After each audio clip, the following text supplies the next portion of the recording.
So on this episode, I talked to Jo Agnew, who is the marketing director at Lotus Bakeries.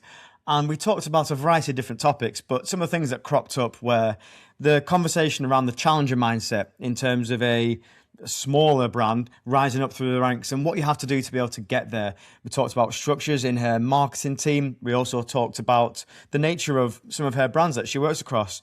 One in particular, Trek, is a partner with Run Through, and we see this day in, day out at our events where people are using that product not only at the events, because when they finish, they grab a free bar from the finish line funnel, but they're also buying it at service stations, and that product becomes part of their life. And with the rise of protein bars, and especially some of the cool collaborations, and one of the Trek bars has a Biscoff collaboration, and that's obviously part of Lotus as well. So that is a really, really attractive bar that people want to get hold of. So there's a conversation around that element in terms of our brand's going to get more and more focused on the taste, on the brand name that you're working with to collab your health bar with. And yeah, it was a general conversation about various topics, but I found it really interesting, and I hope you do too. Do consumers trust food brands more or less than before? Oh, God. Okay. So, yeah, that's a really good question. I think consumers are expecting so much from brands. I think in the past, kind of going back 10, 15 years, people took brands for what they were and really probably didn't delve too deep into it. But what I'm seeing now, particularly from the brands that I work on, which are more challenger, so kind of the Trek, Naked, Kiddelicious, Bear and Peter's Yard, is that consumers' thinking has kind of shifted, and they really want to understand not only the ingredients that come in these products in terms of simplicity and quality, but also like, what does the brand stand for? I think the Gen Z consumers are being much more choiceful in picking a brand that aligns to their values and really represents perhaps their lifestyle purpose. So I think actually brand and marketing needs to get a lot smarter as we move forward. So I think, yeah, back in the day, it was kind of simple advertising that builds the brands. But now on every touch point, and because brands are so exposed, you need to be really smart in terms of what you stand for and ensure that that is conveyed simply and consistently through all of your touch points. Yeah, definitely. The healthy snacking side of things has grown so much over the last 2-3 years. And even with some of the Trek products, you look at those bars and you look at the previous exciting to eat treat kind of bars, they're very similar. Like, you can get a protein bar that tastes almost as good as a normal chocolate bar. So the lines are more blurred now than ever before. I think they are, but again, I think consumers are really clued up in terms of like the nutrition. So, you know, from a Trek's perspective, we stand for 100% natural ingredients. We have simplicity of ingredients and ensure that whatever's in there, people can pronounce. So, you know, there's many other brands that put all these ingredients and other bits in there, and, you know, consumers don't really know what they are. So I think our proposition of clarity, plant protein, 100% natural ingredients, you build that trust with the consumer. But I think the key thing as well is that we taste great. So I'm a firm believer that in any snacking or food product, it has to taste great for the consumer to come back time and time again to buy it. And I think with Trek, you know, we've got that perfect balance of, you know, the natural ingredients, plant protein, 9 grams of protein in our flapjack and 15 grams of protein in our high protein, low sugar range. But yeah, we taste great, and we know, or I know, part of the partnership with yourselves and the sampling is that once people try Trek, they're going to come back time and time again because it tastes great. And it's really important for us that we build up that connection and trust with consumers. And I think a really nice part as well with Trek is that, you know, there's definitely brands within kind of snacking and sports nutrition that hold quite a captive audience in terms of like really heavy gym goers. But what Trek's positioning is all about is being suitable for everyone. So with the 9 grams of protein up to the 15, you know, it could be that someone's gone on a dog walk in the middle of the afternoon and they fancy, you know, the protein flapjack. But it could be that you're also going to the gym in the evening and then they choose the higher protein. So, you know, we don't really want to put ourselves in a specific hole in terms of when you eat Trek flapjack. It's really there for the marathon runner to the dog walker. And I think that's why we've got such a great connection with our audience, because it almost resonates with that individual, no matter what the purpose or journey. So the priority now is changing. Do you think it's been changing from essentially it being about the health first, so like sacrificing a little bit of taste, whereas now you're seeing like collaborations, Biscoff, and like, I think everyone likes a Biscoff biscuit, but it tastes so much better in like a chocolate flapjack for some reason. It's amazing. So like this is going to happen more and more. You see with other brands similar to yourselves, like you see the Grenade Protein, and they have different collaborations with like the Oreo, and you can see that trend happening. Do you think it's going to go more and more like that, or do you think there's going to be a switch back? I think there's a bit of a fine balance, because I think the consumers, are smart in terms of what they should be eating now.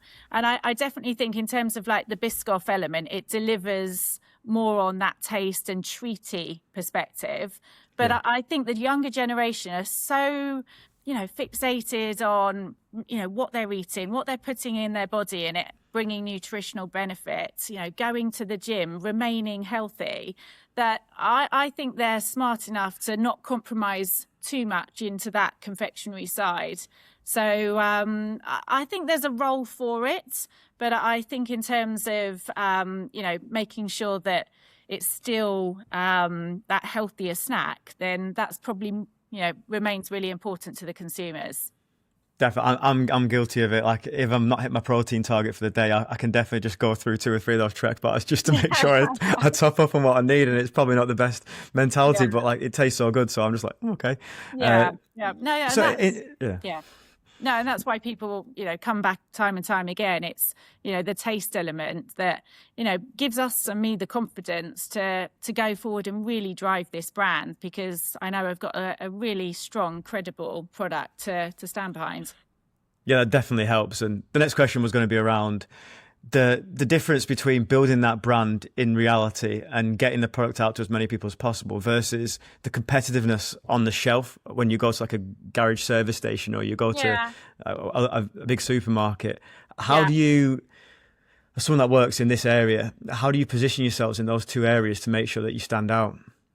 Yeah, I mean, there's almost, I could talk about endlessly about all of those marketing touch points, but I guess the key thing is that mental availability and brand awareness.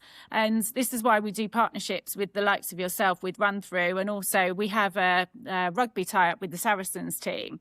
So, in terms of, I guess, that real functional piece, we've got a clear positioning, but also in terms of actually getting that consumer to pick the product up, we really need to resonate and engage with them.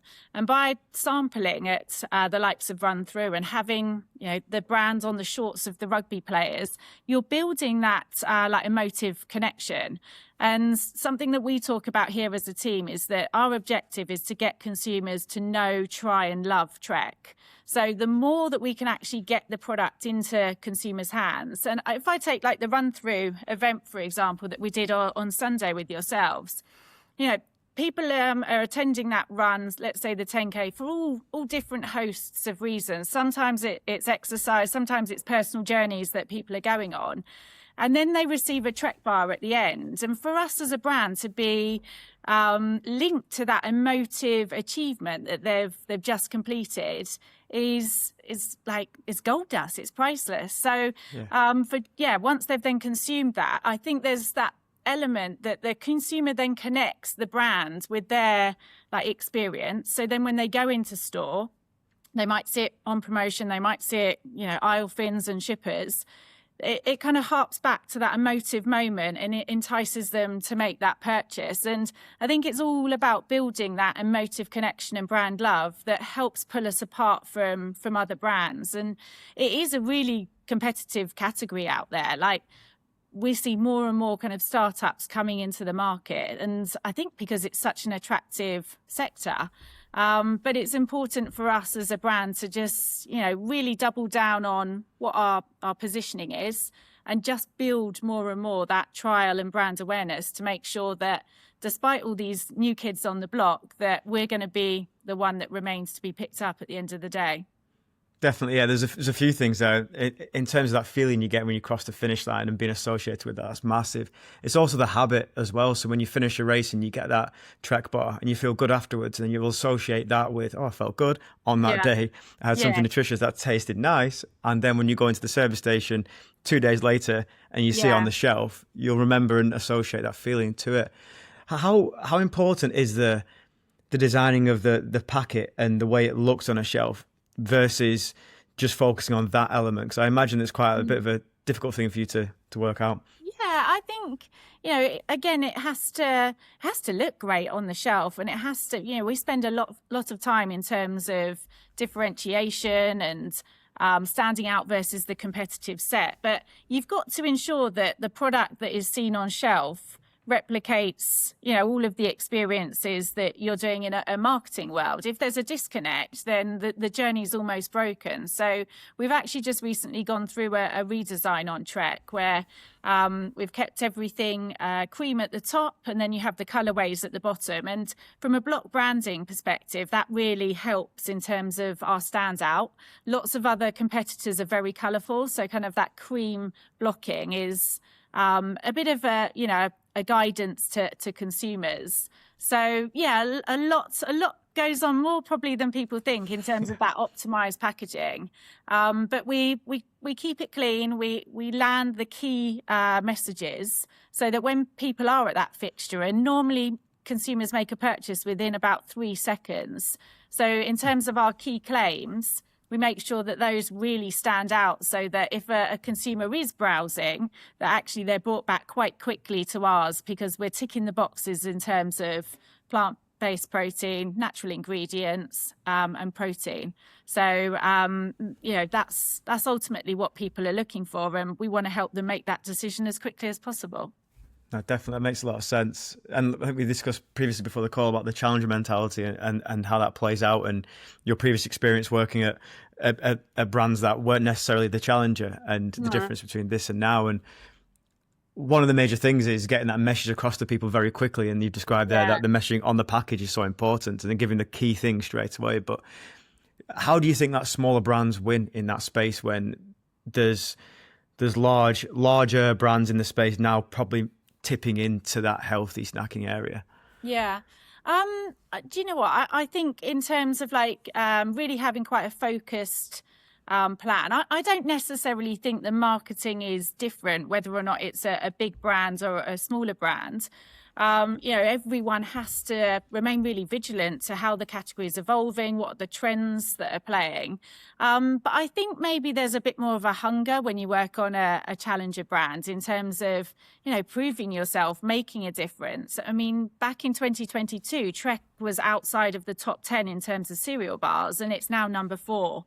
And that's a huge credit to the team that I have in terms of that relentlessness. So I think we all share the same passion to make a difference. And I do honestly believe that it's not just the product and the execution, but it's who you've got working on that brand.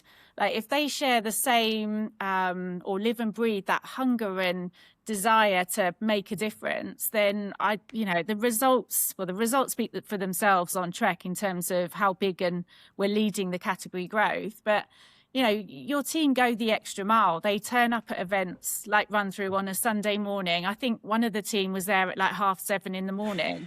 And you don't get that from everyone. And it is those individuals that really believe in it that propel the brands forward.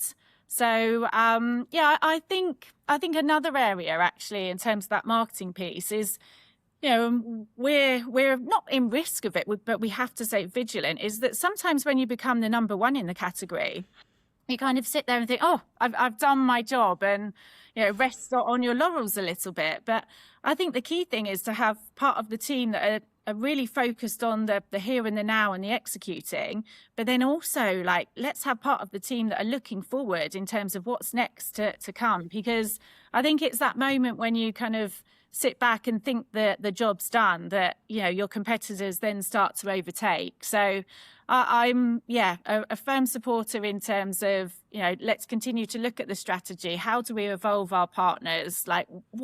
How can we raise the bar again and again, and just keep making it exciting, because ultimately that's what we come to work to do, isn't it? Feel fulfilled and deliver fantastic results. That's really interesting. And I think your role covers multiple brands as well. So that must be relatively difficult to kind of switch mentality between the different things you have to think about. Because I imagine they'll be targeting different characters, I Yeah. suppose, or different types of people. Yeah. Like, how do you do that and build a marketing team out that services those things? Because do all the products need a different type of team within it? Or are Yes. you able to do that from one central body?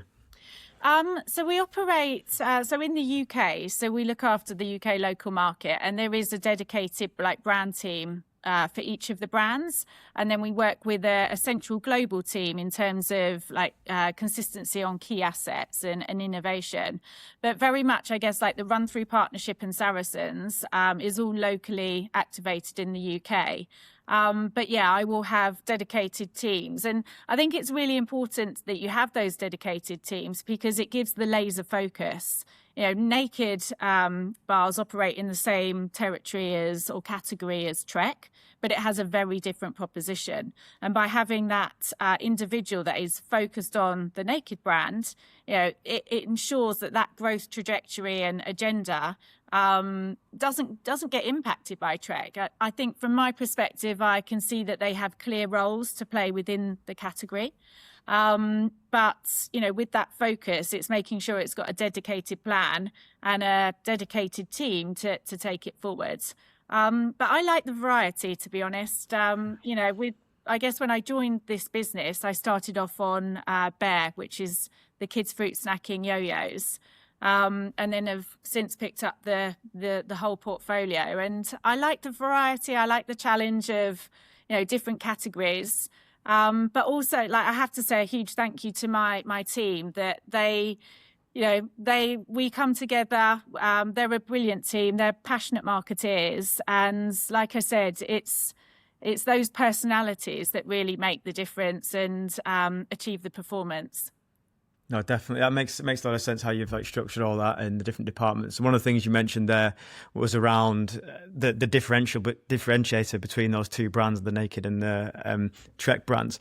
How do you, within a sub brand like Trek, for example, battle that performance element of the products because people are using it for gym goers and athletes and people training on a regular basis, and also the everyday consumer who would just pick up a bar on the shelf? Like, how do you market to those people at the same time? Yeah, so I guess the out of home campaign that we've just run is a really good example of that. And I think back to my earlier point is that the success of Trek comes from us not being prescriptive, that we deliver a fantastic product and it's really down to the individual to decide when they want to consume it. But in terms of that, like outdoor comms that we're running at the moment, so what we've done is like a hero campaign which features the bar, and we've still got like 6% penetration, so we've got huge headroom to go. So it's really important to convey the Trek product to the everyday shopper.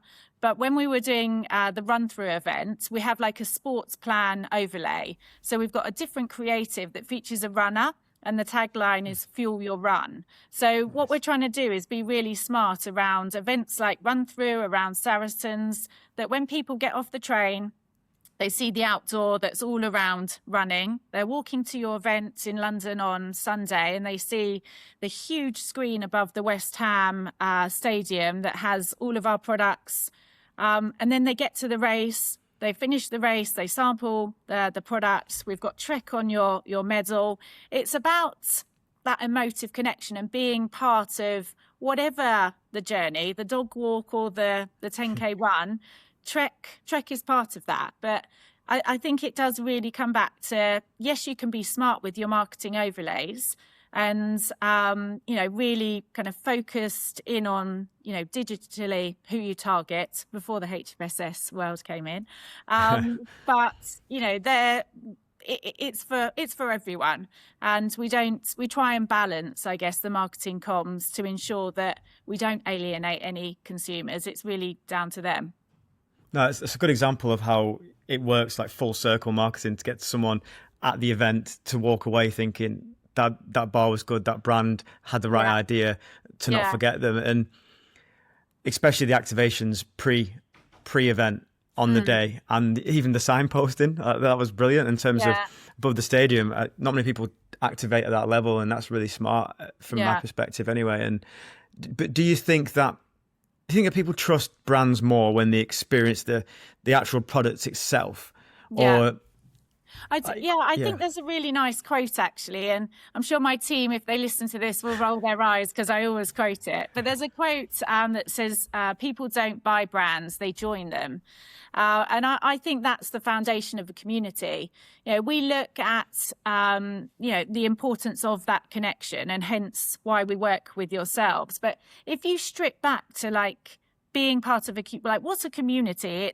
It's sports events. It's people turning up to watch their favourite football team or their favourite rugby team. And no matter what walk of life they come from, it's that team, it's that sports event that unites everyone. So I think for us as a brand, it's quite incredible to be part of the Run-Through partnership, because, you are building this phenomenal community, and for us to be a partner and support you on that journey, that it's just fantastic, almost gold dust for Trek to be part of that community and benefit from that association. So I think more and more brands will look at this piece of, how do I build my community? How do I build a tribe? But you can't force it. And a community doesn't just happen overnight. It takes months of investment. And I think, like I said to you before the call, when I went to the event last year, it was fantastic. But this year, there were so many people, not even just the runners, but the participants. So, that is just such a strong community. And I think more and more brands will look at ways that they can form those connections so that they have meaningful moments. And as the landscape in retail at grocers and discounters gets much more competitive, it's that community and association for what we stand for that will be the trigger for conversion. Definitely. Yeah, it makes sense. And just a quick question on maybe during previous experiences you've had in other jobs you've had over the years. Mm-hmm. What do you think that brands get wrong as they scale up this sort of thing? What kind of issues crop up that you've noticed over the years? It's probably trying to do too much. I think we're probably all guilty of, there's so many fantastic opportunities that brands can get involved in, whether or not it's events, it's sponsorship, it's sampling, it's comms, it's in-store. There's, that marketing has this ability to encompass so many touch points. But I think the key for success as brands scale is that they remain really single-minded and focused on what their priorities are. So it's that old saying of fewer better. Now I can't think of this. Sorry. Almost less is more. Less is more. Less is more. Yeah. In terms of benefiting from that, make sure that when you go into doing an activity, that you do it really well and you walk away and you feel really proud of not only the results, but how you've made people feel and how the brand's performing. I think it's too easy to get distracted by things along the way. And I guess also to that point of making sure that you just don't become too complacent. I think, there's quite a few brands that I can think of that got to that number one position and almost celebrated for too long. So it's making sure that, you remain competitive, you remain ahead of the curve on all touch points.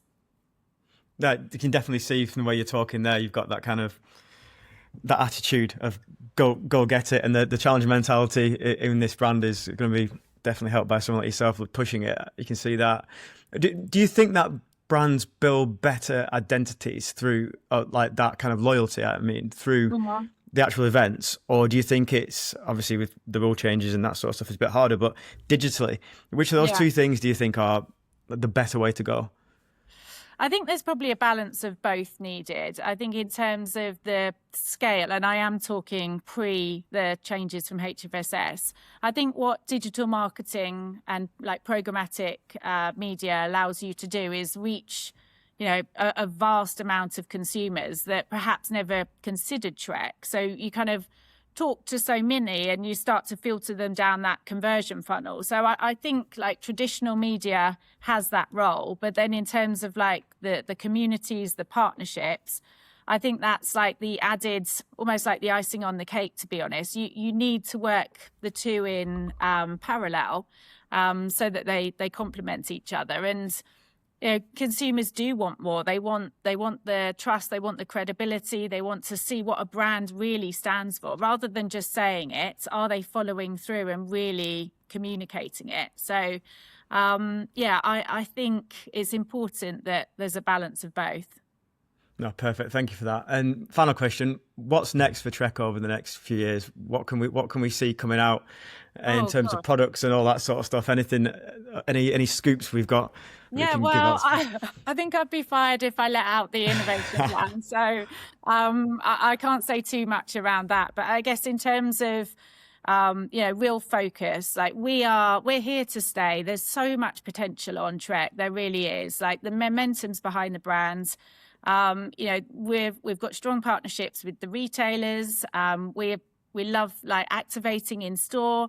We want more people to know and to try us and to buy us. So in terms of the partnerships that we have with Run Through, with Saracens, we're going to raise the bar year on year and ensure that no one doesn't know of Trek. So I think the sky's the limit really for the brand. Protein's here to stay.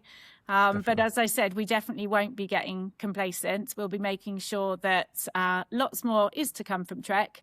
And I'm sure it's a really exciting few years ahead. Perfect. Thank you, Jo.